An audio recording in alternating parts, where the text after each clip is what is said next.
Assalamualaikum warahmatullahi taala wabarakatuh.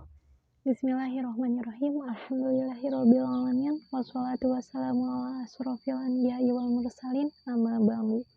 Pertama-tama, marilah kita panjatkan puji dan syukur atas kehadirat Allah Subhanahu wa Ta'ala yang telah memberikan hidayah serta inayahnya kepada kita semua, sehingga kita bisa sama-sama menyelesaikan tugas evaluasi akhir semester di semester 1 ini. Tak lupa juga salawat serta salam mari kita curah limpahkan kepada baginda alam, yakni Habibana wa Nabiyana Kanjeng Nabi Muhammad Sallallahu Alaihi Wasallam. Yang terhormat Ibu Liis Anggi Puspita Dewi, SEMM, selaku dosen mata kuliah pengantar manajemen, serta rekan-rekan mahasiswa dan mahasiswi Sekolah Tinggi Ilmu Ekonomi STEMBI Bandung. Izin memperkenalkan diri, nama saya Irma selaku moderator. Kami dari kelompok 5 kelas C10 manajemen.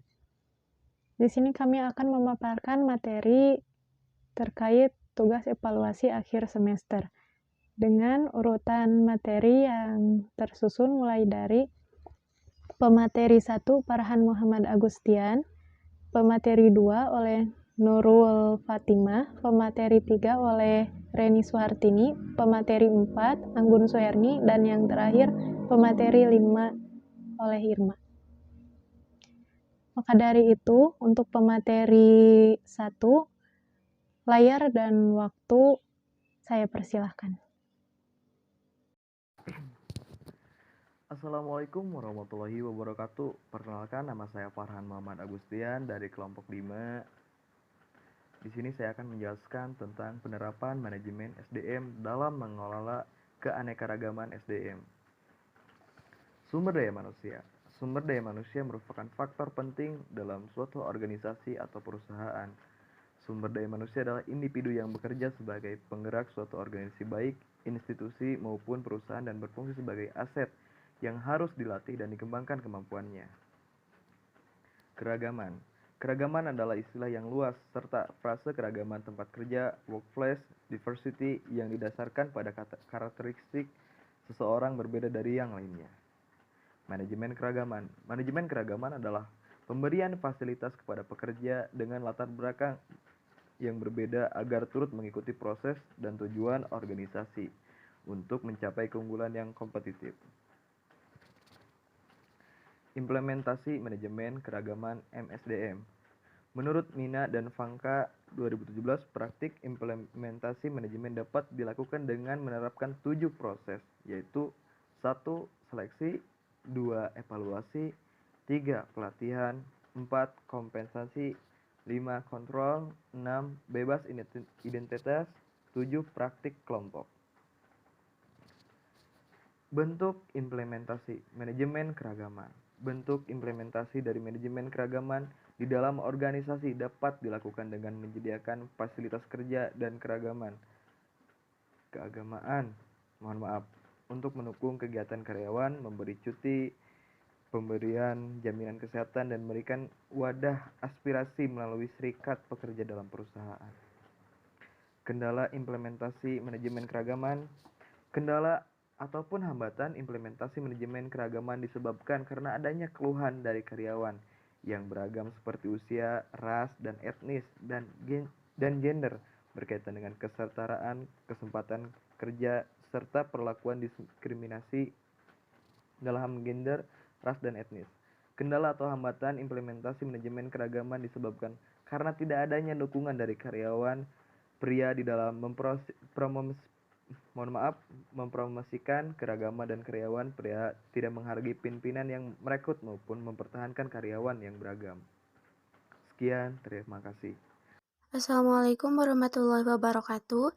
Perkenalkan, nama saya Nurul Fatimah dari kelas C10 dengan nomor pokok mahasiswa 101214146. Di sini saya akan menjelaskan sedikit tentang perilaku individu dan pengaruhnya terhadap organisasi. Apa itu perilaku individu? Perilaku individu adalah sebagai suatu fungsi dari interaksi antara individu dengan lingkungannya. Individu membawa tatanan dalam organisasi berupa kemampuan, kepercayaan pribadi, pengharapan, kebutuhan, dan pengalaman masa lainnya. Selanjutnya yaitu dasar-dasar perilaku individu.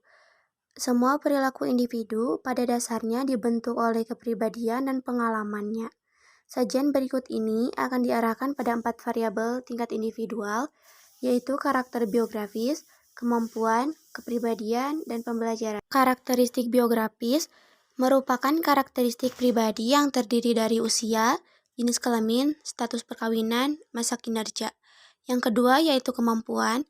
Setiap manusia mempunyai kemampuan berpikir masing-masing.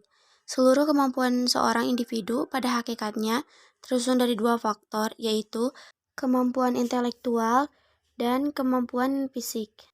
Variabel yang mempengaruhi perilaku organisasi. Variabel dependen.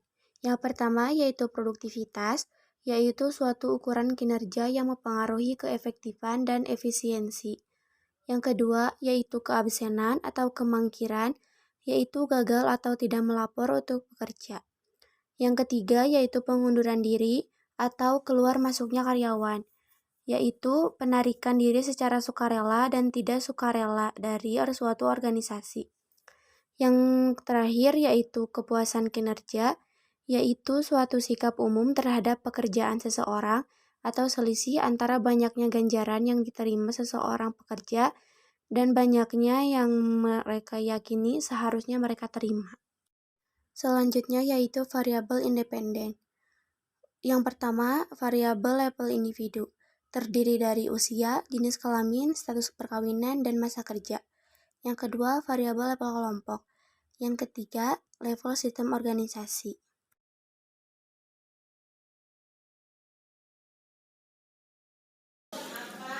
Selanjutnya saya lanjutkan, yaitu mengenai penerapan komunikasi yang efektif dan efisien dalam organisasi. Proses interaksi di antara manusia itulah yang disebut dengan proses berkomunikasi. Komunikasi yang baik adalah komunikasi yang menghasilkan kesamaan pendapat di antara para pelakunya.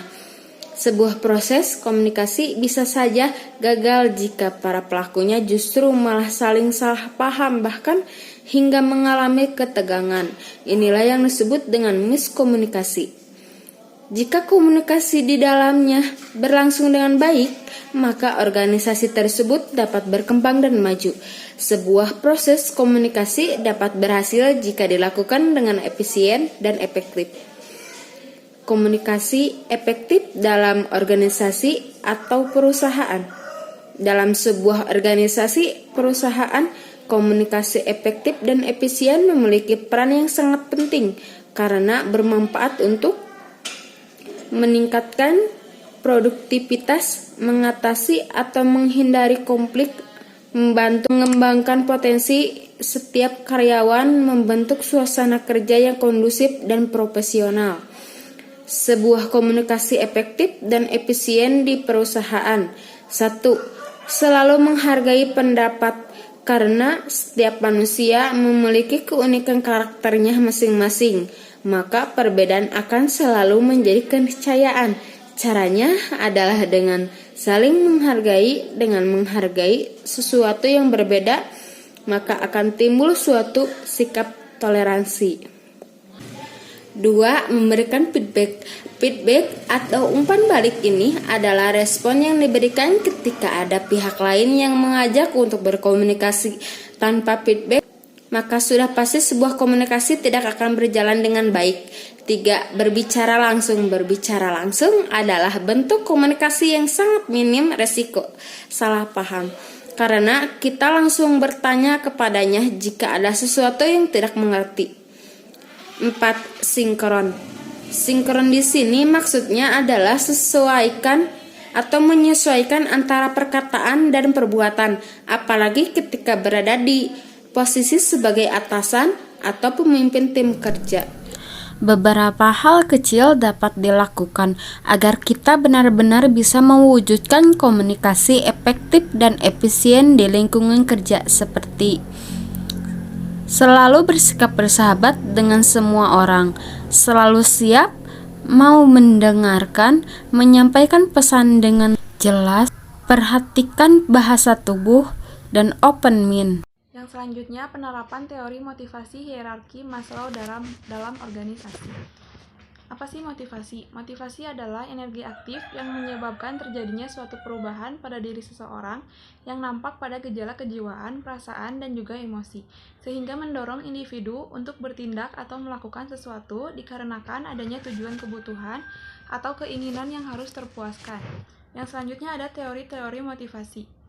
Ada teori hierarki kebutuhan, teori Slayton-Alderfer atau teori ERG, teori 2 faktor, teori 3 kebutuhan yang didapat, teori keadilan, teori harapan, dan teori penguatan. Yang pertama, ada teori hierarki kebutuhan. Teori ini adalah teori yang paling terkenal. Teori ini adalah milik Abraham Maslow. Maslow menganggap bahwa dalam setiap diri manusia terdapat hierarki dari 5 kebutuhan, yaitu fisiologis, rasa aman, kasih sayang, penghargaan, dan aktualisasi diri. Yang kedua, teori Alderfer dikenal dengan akronim ERG. Akronim ERG dalam teori Alderfer merupakan huruf-huruf pertama dari 3 istilah, yaitu E. Existence, kebutuhan akan eksistensi, R. Relatedness, kebutuhan untuk berhubungan dengan pihak lain, dan G. Growth, kebutuhan akan pertumbuhan. Yang ketiga, teori 2 faktor. Teori ini adalah teori Herzberg. Herzberg mengatakan ada 2 kelompok faktor yang mempengaruhi kerja seseorang dalam organisasi, yaitu faktor penyebab kepuasan kerja dan faktor penyebab ketidakpuasan kerja. Kepuasan kerja atau satisfiers disebut dengan istilah motivators, sedangkan ketidakpuasan kerja di satisfiers disebut dengan istilah Huygens faktor. Yang keempat, ada teori 3 faktor. Teori ini dikembangkan oleh David McClellan dan rekan-rekannya. Teori ini berfokus pada 3 kebutuhan, yaitu kebutuhan pencapaian, need for achievement, kebutuhan kekuasaan, need for power, dan kebutuhan hubungan, need for affiliation. Yang kelima, teori keadilan. Ini didasarkan pada asumsi bahwa orang-orang dimotivasi oleh keinginan untuk diperlakukan secara adil. Dalam pekerjaan, bekerja untuk mendapat tukaran imbalan dalam organisasi. Yang keenam, teori harapan. Teori ini berargumen bahwa kekuatan dari suatu kecenderungan untuk bertindak dengan suatu cara tertentu bergantung pada kekuatan dari suatu penghargaan, bahwa tindakan itu akan diikuti oleh suatu keluaran tertentu dan pada daya tarik dan keluaran bagi individu tersebut. Yang terakhir, teori penguatan. Teori ini didasarkan atas semacam hukum pengaruh di mana tingkat laku dengan konsekuensi positif cenderung untuk diulang, sementara tingkah laku dengan konsekuensi negatif cenderung untuk tidak diulang. Desain pekerjaan untuk motivasi dalam organisasi. Yang pertama yaitu ada job simplification. Desain pekerjaan yang tujuannya adalah meningkatkan efisiensi tugas, mengurangi jumlah tugas yang harus dikerjakan. Yang kedua, job rotation, pergantian periodik seorang karyawan dari suatu tugas ke tugas yang lain. Apabila karyawan mengalami rutinitas berlebih dari pekerjaan mereka, besar kemungkinan mereka akan merasa jenuh dengan pekerjaannya. Yang keempat ada job enlargement atau peningkatan jumlah dan variasi tugas dari seorang individu melalui pekerjaannya yang berbeda-beda. Yang kelima ada job enrichment, pengayaan pekerjaan merujuk pada perluasan vertikal pekerjaan yang meningkatkan pengendalian pekerjaan terhadap rencana pelaksanaan evaluasi kerja. Bismillahirrahmanirrahim. Perkenalkan, nama saya Irma dengan NPM 101211507. Di sini saya akan menjelaskan materi tentang peranan kepemimpinan dalam organisasi. Apa itu kepemimpinan? Kepemimpinan didefinisikan sebagai proses pengarahan dan mempengaruhi para karyawan dalam aktivitasnya yang berkaitan dengan tugas dari para anggota kelompok. Seorang pemimpin merupakan individu yang dapat menerapkan prinsip motivasi, disiplin, dan produktivitas. Adapun organisasi berasal dari kata oranon. Dalam bahasa Yunani berarti alat. Jadi organisasi adalah kelompok orang dua atau lebih yang secara formal dipersatukan dalam suatu kerjasama untuk mencapai tujuan yang telah ditetapkan. Adapun peran kepemimpinan, dari pengertian peran itu sendiri adalah perilaku yang diatur dan diharapkan dari seorang dalam posisi tertentu. Jadi, peran kepemimpinan adalah seperangkat perilaku yang diharapkan dilakukan oleh seseorang sesuai dengan kedudukan sebagai seorang pemimpin. Tentang peran pemimpin dalam organisasi, yang perlu diperhatikan agar kepemimpinan dapat berperan dengan baik, antara lain yang pertama, yang menjadi dasar utama dalam efektivitas kepemimpinan bukan pengangkatan atau penunjukannya, melainkan penerimaan orang lain terhadap kepemimpinan yang bersangkutan. Yang kedua adalah efektivitas kepemimpinan, tercermin dari kemampuannya untuk tumbuh dan berkembang. Yang ketiga adalah efektivitas kepemimpinan menuntut kemahiran untuk membaca situasi. Dan yang keempat, perilaku seseorang tidak terbentuk begitu saja, melainkan melalui pertumbuhan dan perkembangan. Dan yang kelima, kehidupan organisasi yang dinamis dan serasi dapat tercipta bila setiap anggota mau menyatukan cara berpikir dan bertindaknya untuk mencapai tujuan organisasi tersebut. Ada beberapa peran pemimpin yang harus ada dalam sebuah organisasi, yaitu bersikap adil. Dalam hal memecahkan persoalan hubungan antara bawahan maupun rekan, pemimpin harus bertindak adil dan tidak memihak. Selanjutnya, memberikan sugesti. Dalam rangka kepemimpinan, sugesti merupakan kewibawaan atau pengaruh yang seharusnya mendukung dan mampu menggerakkan hati orang lain. Selanjutnya, mendukung tercapainya tujuan dan menjadi katalisator. Apa itu katalisator? Dalam dunia kepemimpinan, seorang pemimpin dikatakan berperan sebagai seorang katalisator apabila pemimpin tersebut berperan selalu meningkatkan penggunaan segala sumber daya manusia yang ada, berusaha memberikan reaksi yang memberi daya semangat, kerja cepat, dan semaksimal mungkin, serta selalu tampil sebagai pelopor dan pembawa perubahan. Selanjutnya, menciptakan rasa aman, dan pemimpin adalah sebagai wakil organisasi, serta sumber inspirasi, dan harus memiliki sikap saling menghargai antar rekan maupun bawahan. Sekian presentasi dari kami, mohon maaf apabila ada kesalahan dalam ucapan maupun penyampaiannya. Terima kasih. Wabillahi taufiq wal hidayah. Wassalamualaikum warahmatullahi wabarakatuh.